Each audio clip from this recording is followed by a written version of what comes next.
Friends, આજે હું share કરીશ તમારી સાથે કાઠિયાવાડી કઢીની રેસીપી અને સાથે પુલાવ. તો અહીં આગળ 1 કપ છાશ લઈ લીધી છે મેં અને બીજો 1 કપ. અહીંયા મેં ખાટી છાશ લીધી છે, એમાં આપણે 1 કપ પાણી એડ કરીશું. એમાં આપણે 2 ચમચી બેસન એડ કરીશું. હવે આપણે આમાં થોડાક મસાલા કરીશું. એમાં થોડુંક મીઠું એડ કરીશું, થોડી હળદર, 1 ચમચી ધાણા જીરું પાવડર, 1 નાની ચમચી લાલ મરચું પાવડર, નાની ચમચી ગરમ મસાલો. હવે આ બધું મિક્સ કરી લઈશું આપણે, જેથી અંદર ગાંઠા ના રહે એ રીતનું. અહીંયા સરસ મિક્સ થઈ ગયું છે. હવે આપણે વઘાર તૈયાર કરીશું.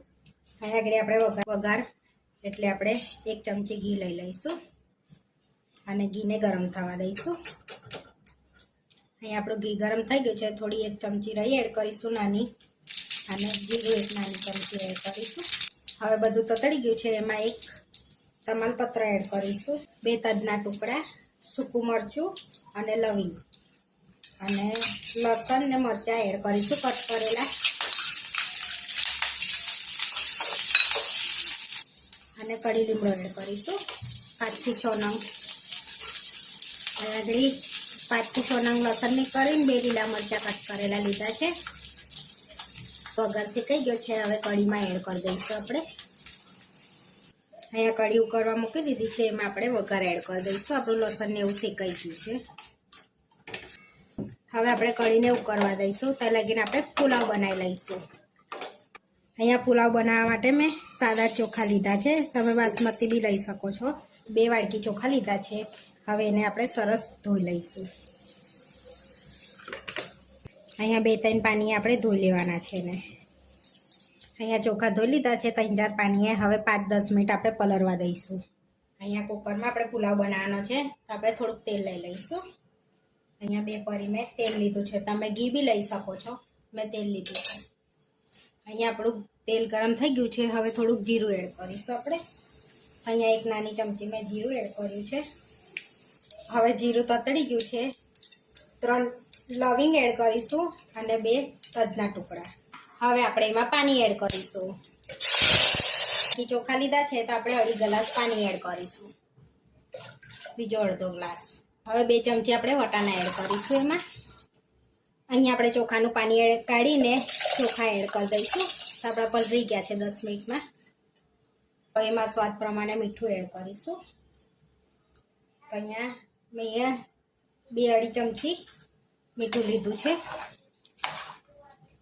અડધી ચમચી મરી પાવડર એડ કરીશું, જેથી તીખાશ આવે આપણે પુલાવમાં. હવે આપણે એક ઉભરો આવે એટલે આપણે ઢાંકણ બંધ કરીને 3 વિસલ કરી લઈશું. અહીંયા આપણો ઉભરો આવી ગયો છે. હવે આપણે 3 વિસલ કરી લઈશું. અહીંયા આપણી કઢી સરસ ઉકળી ગઈ છે. હવે આપણે વઘાર કરી લઈશું એમ પર, જેથી ટેસ્ટ સારો આવે. અહીંયા વઘાર કરવા મેં 1 ચમચી ઘી ગરમ કરી લીધું હતું. એમાં અડધી ચમચી જેવું જીરું એડ કરીશું, તતડવા દઈશું આપણે એને, અને એમાં ચપટી હિંગ એડ કરીશું, અને અડધી ચમચી જેવું મરચું એડ કરીશું લાલ, ને મિક્સ કરી લઈશું આપણે, અને એડ કરી દઈશું. આ રીતનું આપણે ઘી ગરમ કરવાનું છે. અહીંયા કાઠિયાવાડી કઢી થોડીક ઠીક હોય એટલે સારી લાગે. હવે એમાં આપણે ધાણા એડ કરીશું થોડાક. અહીંયા મિક્સ કરી લઈશું આપણે, અને આપણી કઢી રેડી થઈ ગઈ છે. અને 3 વિસલ વાગશે એટલે પુલાવ બી રેડી થઈ જશે. 3 વિસલ વાગી ગઈ છે. હવે ચેક કરી લઈશું આપણે. તો સરસ એવા આપણા છૂટા છૂટા ભાત બની ગયા છે.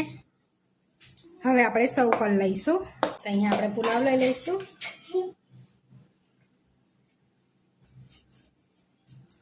અહીંયા કઢી લઈ લઈશું આપણે. જોડે આપણે પાપડ લઈ લઈશું. આપણા કાઠિયાવાડી કઢી પુલાવ બનીને રેડી થઈ ગયા છે. આ વિડીયો જોવા માટે મારી ચેનલને સબસ્ક્રાઈબ કરો, લાઈક કરો અને શેર કરો, અને તમે જરૂરથી ટ્રાય કરો. ફરી મળીશું નવા વિડીયોમાં.